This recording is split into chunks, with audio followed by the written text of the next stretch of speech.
بسم اللہ الرحمن الرحیم۔ یا اسی طرح اس شخص کو نہیں دیکھا جسے اتفاق سے گزر ہوا ایک گاؤں میں، جو اپنی چھتوں پر گرا پڑا تھا، تو اس نے کہا کہ خدا تعالیٰ اس کے باشندوں کو کیوں کر زندہ کرے گا مرنے کے بعد؟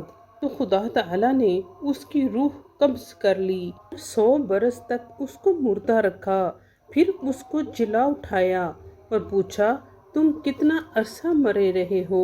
اس نے جواب دیا کہ 1 دن یا اس سے بھی کم۔ خدا تعالیٰ نے فرمایا، نہیں، بلکہ تم مرے رہے ہو 100 برس، اور اپنے کھانے پینے کی چیزوں کو دیکھو کہ اتنی مدت میں متعلق سڑی بسی نہیں، اور اپنے گدھے کو بھی دیکھو جو مرا پڑا ہے۔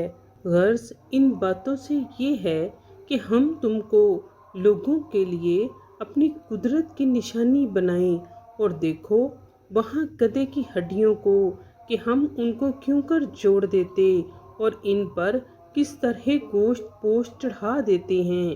جب یہ واقعات اس کے مشاہدے میں آئے تو بول اٹھا کہ میں یقین کرتا ہوں کہ خدا تعالیٰ ہر چیز پر قادر ہے۔